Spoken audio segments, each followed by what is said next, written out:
All right, let's talk about sine and cosine functions, specifically how to graph sine and cosine functions. So we'll break this up into a couple different parts. We'll look at changing the amplitude, period, and frequency in this lesson. And then the next one, we'll actually do some horizontal or phase shifts as well. So first off, I want to actually start by talking about the relationship between the unit circle and actually how that informs us of how the sine function graph is formed. So take a look at this unit circle that we have here. And I want us to remember that we have previously stated that the sine function corresponds to the y values on our unit circle. So what I want to do is I want to start tracking those y values here. So let's actually look at those y values on our unit circle. And then let's actually look at what happens if we were to plot those y values on a Cartesian plane. So let me go ahead and start increasing here. Let me go all the way up to, let's say, for example, 30 degrees. So you know that the sine of 30 degrees is 1/2. So if I were to plot those values, I would get 1/2 here at theta is equal to pi over 6. Now look at what happens as I continue to increase. So we know that as we go around the unit circle, as theta starts to get larger and larger, we get closer to the y-axis, which means that our y values are now increasing. When we get to 90 degrees, let me actually see if we can stop that. 90 degrees, pi over, or pi over 2 radians, I should say, our y value is positive 1. After that, think about what happens as we continue to move around the unit circle. Our y values are going to decrease. Our y values are going to decrease, and we're going to move to y actually being equal to 0 when theta is equal to pi. And as we continue to keep going, now our y values are dipping below the x-axis. So while they are increasing in absolute value, they are getting more and more negative, if you will. Let me actually just see if I can fit all of this. And then as we move all the way around the unit circle, we can see that our y values get smaller and smaller until we get to 0. So if I can just kind of go backwards, let me show that one more time. We see again that as we move around the unit circle, our y values are increasing, decreasing, then they start to become negative. They reach a minimum value of -1, and they start to get back up to 0. Now ask yourself, what would happen if I continue to go beyond 360 degrees or pi over 2? Let me see if I can just do that. Let me just do 720, for example. If we do that, let me kind of zoom out here so we can see all of this. Think about what would happen. And you guessed it, we're going to start to repeat those same values as we continue to loop around. Even though we have these angles that are increasing, we have these coterminal angles that are going to produce the same y values over and over again. So this gives us a sense of the cyclical nature of sine, right? That is to say, these values are repeating. And so this graph is going to continue to cycle back and forth between -1 and 1. So that gives us a good sense of the domain of sine. The domain of sine is going to be from, let me actually see if I can go -360 here. All right. So the domain of sine is going to be all real numbers. We can start to see it over here. Actually, looks like my Desmos widget doesn't allow me to do that. But the domain of sine is going to be all real numbers. But the range of sine is going to be between -1 and 1. Let me go ahead and also show something for cosine now.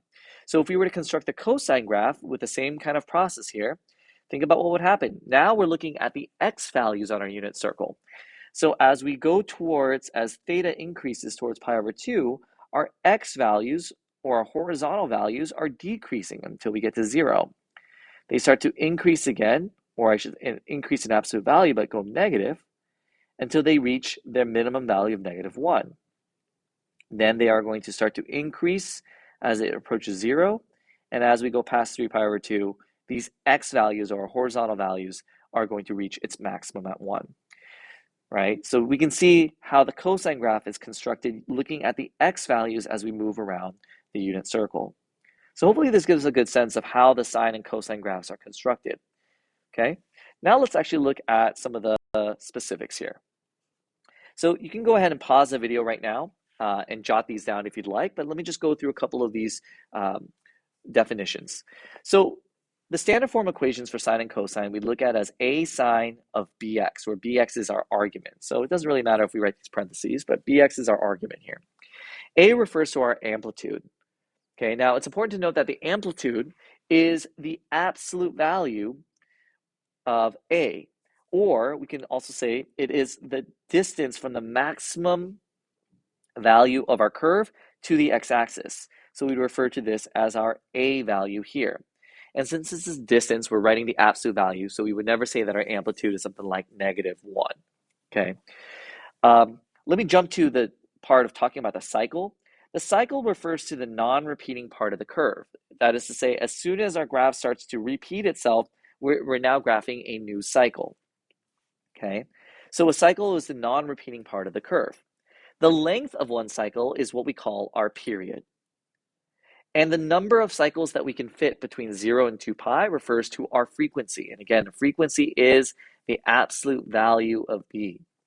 So if, for example, we said that our frequency were equal to 2, if our B were equal to 2, then we would say that 2 pi divided by 2, that would just be pi, that is the period, that is the length of one of our cycles. And that makes sense. If your period is just pi, that means you are able to fit 2 complete cycles between 0 and 2 pi.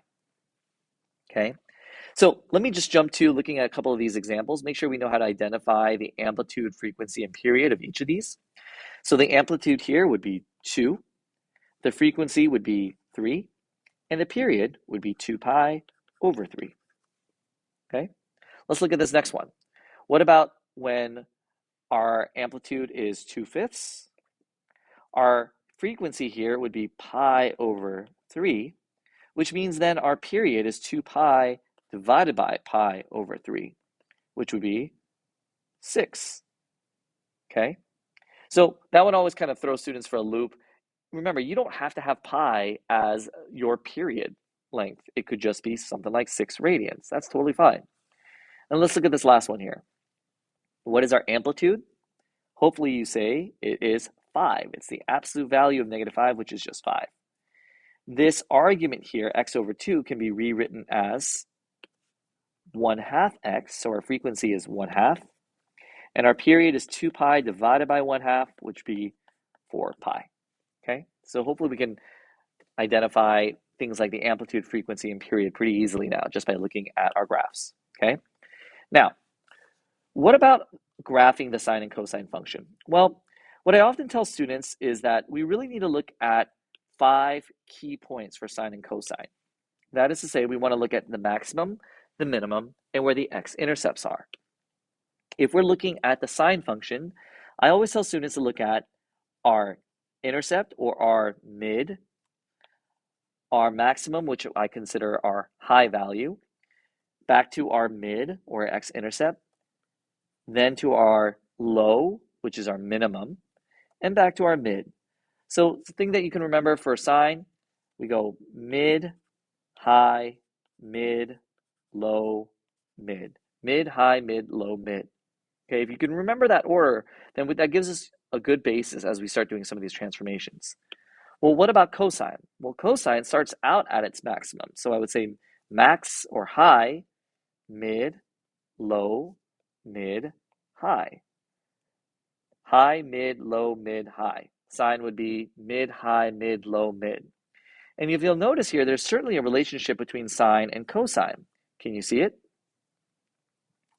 Well, hopefully you're seeing here that this is effectively our cosine graph. That is to say that cosine looks like it is the sine graph horizontally shifted over 90 degrees or pi over 2.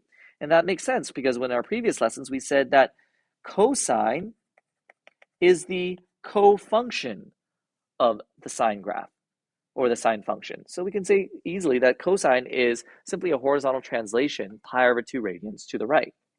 That is a clear relationship between sine and cosine. So with that said, let's go ahead and let's do some graphing now. Let's go ahead and try to graph our functions along with any transformations or changes to the amplitude, frequency, and period. Let's start with amplitude. Okay, go ahead and pause the video right now and see if you can fill out this table. Hopefully we find that we can write 0, 1, 0, -1, 0, 1, 1, and 2 pi. For the sine, I'm going to write this as 0, 2, 0, -2, 0, and everything else remains exactly the same. For 1/2 sine, we see that this is the following. and everything else other than the amplitude remains the same. So changing the amplitude here, changing the amplitude is akin to doing a vertical stretch or shrink. That's all it is. Okay? All right, so now let's go ahead and let's practice graphing here. The first thing that we want to do after we've considered our values is what I consider probably the most important part with graphing these functions, is I want to make sure I correctly label my axes. Okay? So I notice that my period for all three of my graphs go from 0 to 2 pi, or my period is 2 pi. So I'm going to write 2 pi here, which means since this is 16 units, this should be pi, this should be pi over 2, and this should be 3 pi over 2. Okay? Now, what about our amplitude? Our amplitude the maximum amplitude here is 2. So I want to do this. And I also want to make sure I have enough space to graph an amplitude of 1/2. Okay? All right, so let's start with graphing sine of x. So I could go ahead and just plot those points. When theta is equal to 0 or x is equal to 0, my y is 0. When x is equal to pi over 2, my y is 1. I could go ahead and proceed this way. But I could also remember I've got my 5 key points. And I know that I want to go mid, high, mid, low, back to the mid, right? So if we know where the key points are and we've labeled our x-axis, then we can just move pretty efficiently by going mid, high, mid, low, mid, right? And then notice the way I've also labeled my x-axis. I've labeled it below because I'm going to have my sine and cosine graphs in a moment actually on this plane. So I don't want to overlap and end up blocking off some of the parts where I've labeled my axes. So once I've labeled my axes and I've plotted my key points, then it's just a matter of, as best as I can, I should say, trying to just connect the dots, if you will.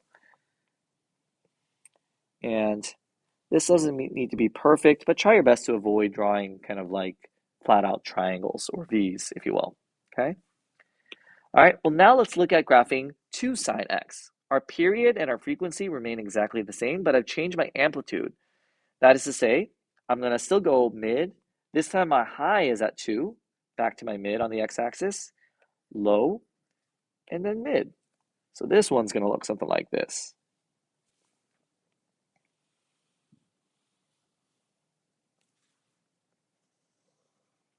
So here you can see that I've performed what looks like a vertical stretch. Changing the amplitude to 2 is akin to doing a vertical stretch. And let's do the last one. We're still going mid, high, mid, low, mid, but this time the high and the low, if you will, only go up to 1/2 and -1/2 respectively. So this is not great, but you get the idea. Okay, so hopefully that gives you a sense of how to graph sine and cosine functions or the sine function, I should say, with an amplitude change. All right, now let's look at changing the frequency. Okay, go ahead and pause the video and see if you can fill out this table below, or this information here. Well, hopefully we see that our amplitude is 1, our frequency is 1, our period is 2 pi for cosine, and the period divided by 4 is pi over 2. Now, why am I writing the period over 4? Because we're going to divide the period 4 to find the horizontal distance between our key points. And if we haven't really changed anything to our function, that distance is going to be pi over 4, because our period divided by 4 is pi over 2. But as soon as we change the frequency or period, let's do that in a different color, then that distance between our key points is also going to change. So if it's cosine of 2x, our amplitude remains the same, our frequency is now 2, and our period would be 2 pi over 2, which is just pi. That means the distance between our key points is now going to be pi over 4. So before I graph, ask yourself, what transformation is this? This would be akin to doing a horizontal stretch or shrink. A horizontal stretch or shrink here. So let's go to our axes now. Let's label them. We know that we want to graph everything. Actually, in our directions, they're telling us to graph from 0 to 2 pi. So let's label this from 0 to 2 pi. So again, this would be pi over 2. This would be pi, 3 pi over 2. Okay. And we also want to have some space for graphing the second function. So I'm going to also label the pi over 4s as well. because I know all my key points are going to be pi over 4 units apart. And then my x or my y-axis, I want to make sure I still have enough space to go from 0 with -1 to 1. So let's graph cosine of x. So for cosine of x, we're going to start out at its high point. Then we're going to go to its mid. Then we're going to go down to its low. Back to the mid, back to the high. High, mid, low, mid, high. Our period goes from 0 to 2 pi, so I can just graph this.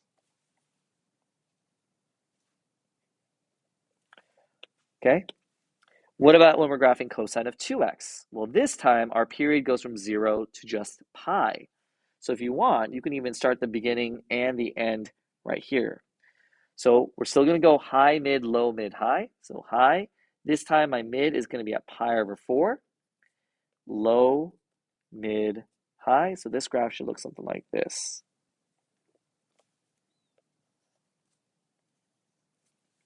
And I can just keep going. High, mid, low, mid, high.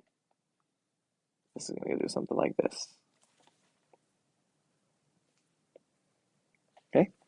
So that's how we would graph any changes to the frequency, which we're seeing hopefully it's effectively just a horizontal stretch or shrink. All right, now the last. Let's go ahead and let's do a problem where we are combining the two. We're going to change both the amplitude and the frequency. So pause the video and see if you can actually try this on your own. Okay, welcome back. Let's go over the answers. So we've got the amplitude is going to be the absolute value of -1, which was just going to be 1. Okay, so hopefully you wrote 1 and not -1. Our frequency is 2. Our period then is going to be pi. 2 pi over 2 is just pi. That means the horizontal distance between our key points is going to be pi over 4. Now what about for this next graph? We've got 2 cosine of 1/2 x. So our amplitude is 2. Our frequency is 1/2. If we take 2 pi and divide it by 1/2, we get 4 pi. So this one's going to be horizontally stretched out. And the distance between our key points is actually going to be pi. All right, so the directions say to graph this from 0 to 2 pi. So we're going to have 0, this is 2 pi. That means this is pi over 2, and this is where, am I in the right spot? Yeah, there we go. Got lost for a second. All right, our amplitude, we want to make sure we can go all the way up to +2 and -2. So let's go ahead and graph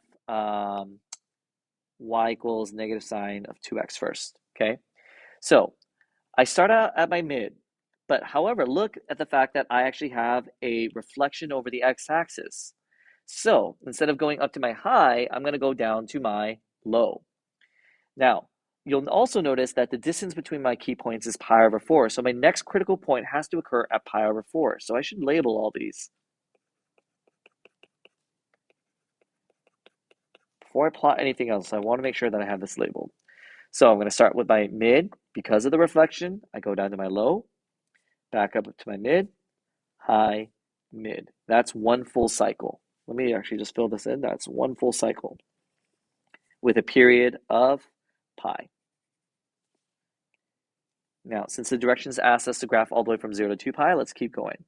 Back down to my low, my mid, my high, and my mid. So I'm going to just keep going this way. In high, or sorry, mid, and then there's my mid again. Okay? All right, let's do y equals 2 cosine of 1/2 x. So this one, I'm going to start out with my amplitude of 2. I'm going to start out at my high. Now the distance between my key points is pi. So my next key point, which is my mid or my x-intercept, isn't until pi. And then my low is going to be a pi radians later. So this graph is going to look something that looks like this, right? Because my period is 4 pi and I'm only asked to graph it from 0 to 2 pi, I can only fit half of my cycle here. And so there are these two graphs here. They're going to intersect 3 times at these 3 points. And in the next chapter, we'll look at actually how to find those values, right? And we can clearly see with the amplitude and frequency changes, we're looking effectively at both vertical and horizontal stretches. In the next lesson, we'll look at how we actually apply translations along with combining all 4 of these transformations together. 5 if you include the reflections.